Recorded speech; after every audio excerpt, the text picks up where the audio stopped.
Sur Upwork, toutes les offres ne méritent pas ta candidature. Certaines offres sont trop anciennes, très concurrentielles ou alors publiées par des clients peu fiables. Et pourtant, tu dépenses tes précieux connects pour y répondre. Dans cette vidéo, je vais parcourir de vraies offres avec toi et te montrer celles qui valent vraiment la peine d'être répondues. On va tenir compte du nombre de candidatures, de la date de publication, du budget du client, de l'historique de paiement du client, mais aussi de plusieurs autres détails importants que vous allez découvrir pendant la vidéo. Mais avant de commencer, n'oublie pas, like la vidéo, abonne-toi, partage la vidéo si tu connais des personnes qui pourraient être intéressées et surtout, active la cloche de notification pour ne pas manquer les prochaines vidéos. Allez, c'est parti.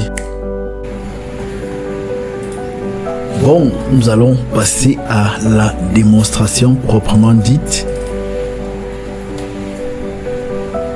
Alors là, je vais scroller sur mon profil Upwork et voir les offres disponibles. Parce que là, cette offre a été postée il y a 1 heure et il y a moins de 5 propositions. Ça, c'est une très bonne proposition. Donc, postée il y a 1 heure, ça veut dire que c'est très récent. Et il y a très peu de propositions. Donc, ça veut dire que la concurrence, elle est très peu.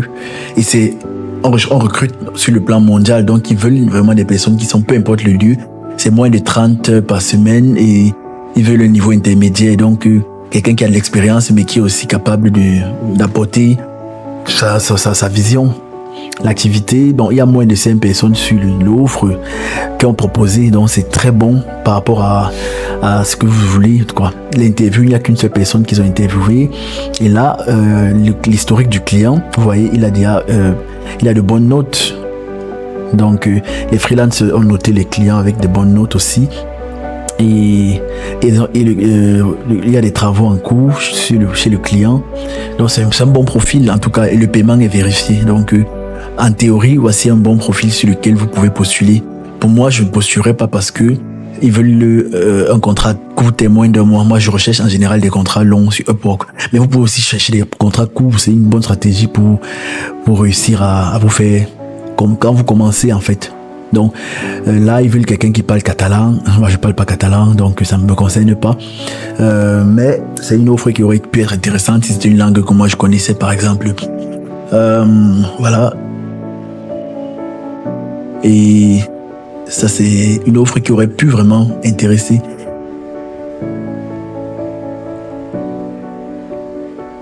Donc voilà, on passe à la suite.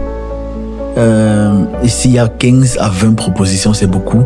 La concurrence, elle va être compliquée, ça va être très difficile. Dutch, bon, vous pouvez gagner 30 connects si vous cliquez sur l'offre là, mais bon, c'est pas important. French, proofreader needed. Voilà une offre qui est bonne, mais il y a trop de freelancers. La compétition sera très rude et très difficile. Donc je préfère ne pas. Là, on veut quelqu'un qui peut faire.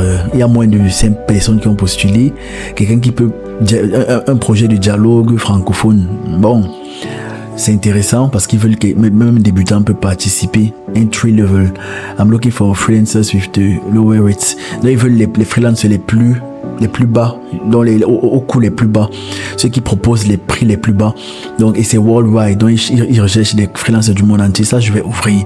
C'est intéressant. Voilà une offre à laquelle un débutant postule et il a toutes ses chances parce que on n'a pas besoin qu'il soit particulièrement expérimenté. Il suffit qu'il fasse le travail comme il faut. Là, on dit total payment $90 by pair. Donc, si vous êtes 2, vous avez $90 de paiement, $45 par personne. Donc, ça veut dire que, quoi de plus? Le client, il a proposé, en fait, your partner can join remotely in person. Donc, vous pouvez choisir de postuler seul ou en duo. Parce qu'en duo, vous êtes payé $90.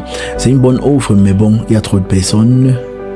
Là, on dit long term work creator, moins de 5 personnes. Voilà, ils veulent un francophone qui va faire les tutoriels YouTube de comment faire, les autos, non?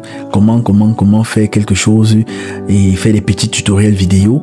Ce n'est pas très compliqué non plus, cette offre, ils veulent plus de 30 heures par semaine, mais moins d'1 mois.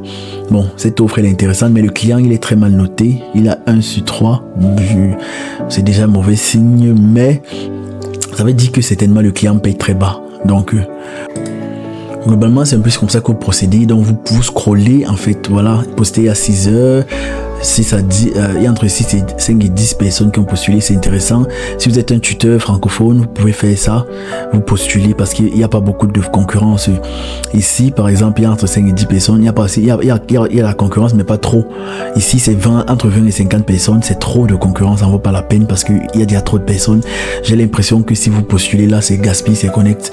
Là, il y a trop de personnes et bon, ce que vous devez comprendre, c'est postuler uniquement aux offres où vous estimez que voilà, vous avez le niveau, vous avez voilà, proposal fewer than 5. Donc, ça veut dire que là, il y a moins de 5 personnes. Ça veut dire que si vous avez les compétences, là, on dit English to French Certified, Translator for Drivers, License. Donc, c'est quelqu'un qui va faire un traducteur certifié pour les permis de conduire. Si vous avez ces compétences-là, c'est une offre excellente parce que vous avez très peu de compétition ici. Voilà. Donc, en gros, pour faire simple, pour postuler, il faut vraiment prendre le temps. Venez sur Upwork tous les jours, vérifiez comment ça marche, regardez les offres disponibles. Quand vous voyez une offre qui correspond à votre niveau, à vos compétences, à vos besoins, postulez directement, n'hésitez pas parce que c'est souvent là que la différence se fait. Et ne postulez pas là où vous voyez qu'il y a trop de compétition, trop de concurrence, où vous savez que vous ne pouvez pas faire la différence. Voilà, globalement c'est ça ce que vous devez savoir.